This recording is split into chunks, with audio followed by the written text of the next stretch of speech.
Setelah matahari itu terbit, maka si jenazah itu dikirimkan ke kantor polisi agar diurusi oleh pihak kepolisian. Kisah-kisah ini yang mana bahwa Saeno dicurigai oleh masyarakat, termasuk mbah saya memiliki tali pocong, yang mana tali pocong itu disimpan yaitu di celana pendeknya itu, Mbak.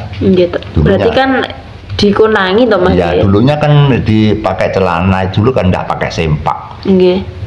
Celana ireng hitam loh, Mbak, namanya ketok bumbung.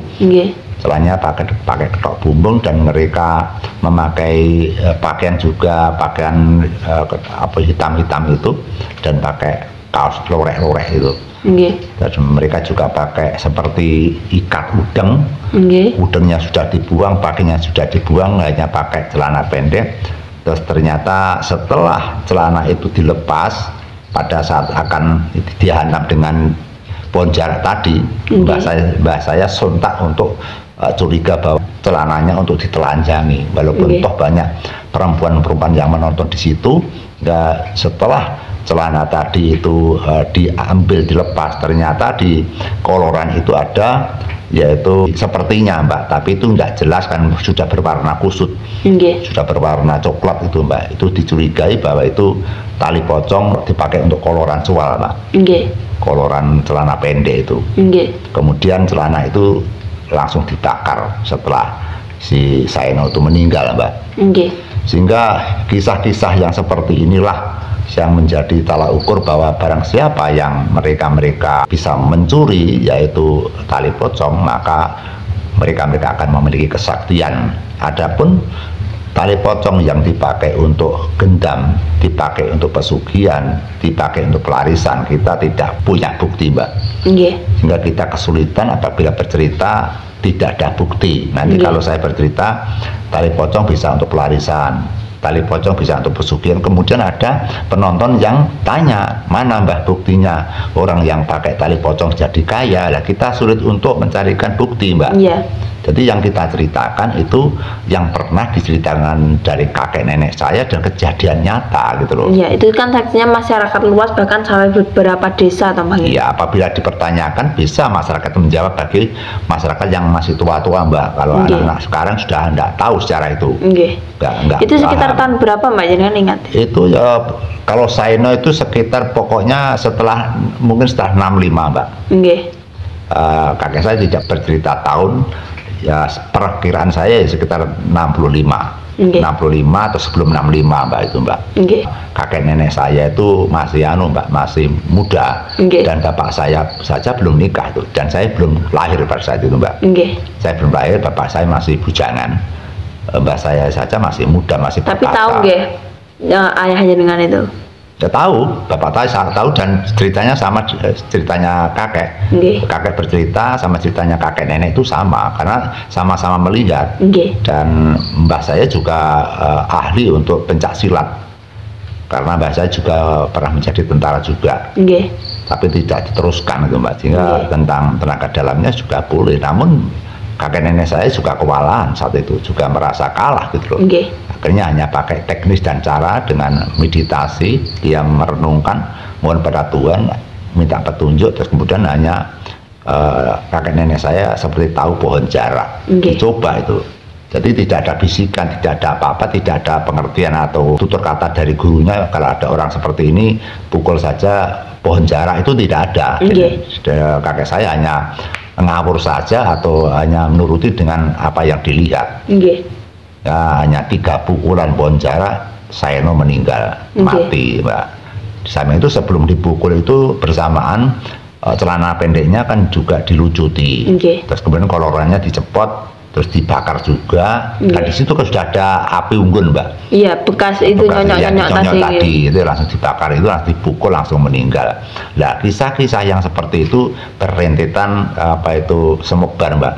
Akhirnya banyak orang yang mencari-cari yaitu tali pocong. Kadangkala apabila ada orang yang meninggal hari Selasa Kliwon, itu kan pasti ditunggu.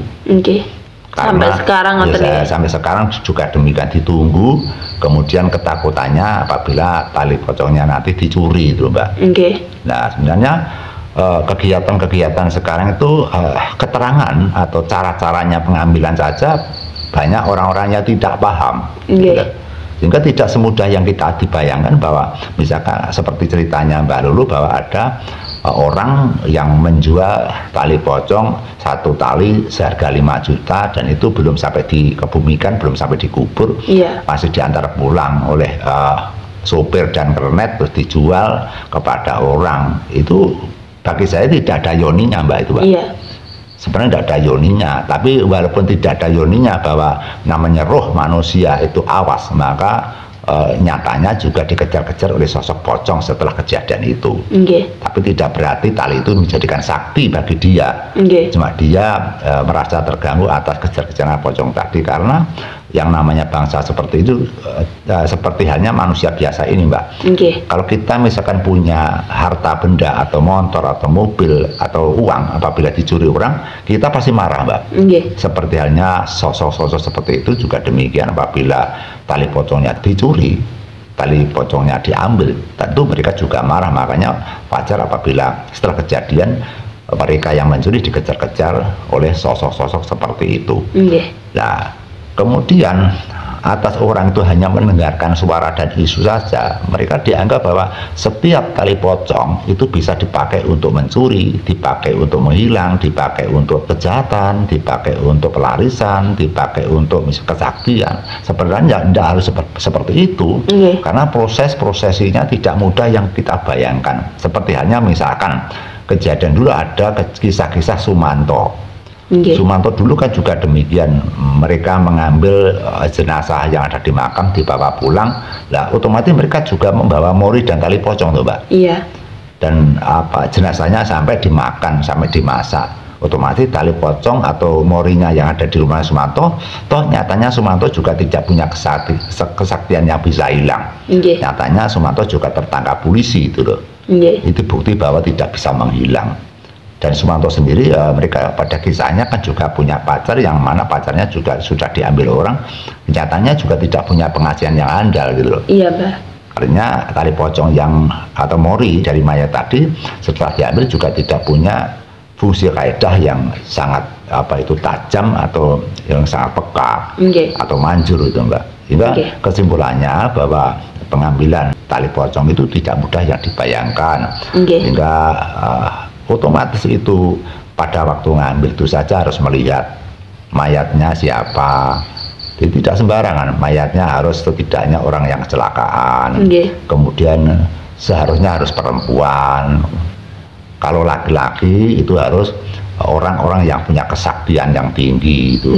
Jadi kalau orang-orang biasa, sehingga tali pocongnya tidak manjur gitu loh, orang yang sakti. Terus kemudian sebelum mengambil harus berpuasa Mbak, harus berpuasa misalkan 11 hari mute, terus 3 hari 3 malam pati geni, jadi tidak 1 hari Mbak.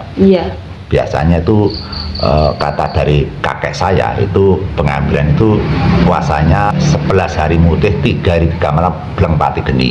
Setelah itu baru masuk ke makam mengambil tali pocong. Itu saja pengambilannya ada waktunya Mbak. Kalau siang jam 12, kalau sore ya jam 6 suruh, kemudian kalau malam sekitar jam 12 malam. Sehingga tidak hanya syukur mengambil tuh, waktunya harus ada sendiri, terus kemudian waktunya harus selosok kliwon. Cara pengambilannya pun juga pakai puasa yang sangat berat sekali. Coba kita bayangkan kalau orang sudah puasa pati geni 3 hari 3 malam, itu kan tidak punya tenaga sama sekali. Bagaimana mereka bisa atau membongkar makam dengan pakai tangan saja Mbak? Itu kan tidak boleh pakai cangkul. Otomatis itu dengan kekuatan prihatin, dengan kekuatan yang sangat bersusah payah. Makanya dengan susah payah itulah kadangkala itu ada yoninya, ada kemanjurannya.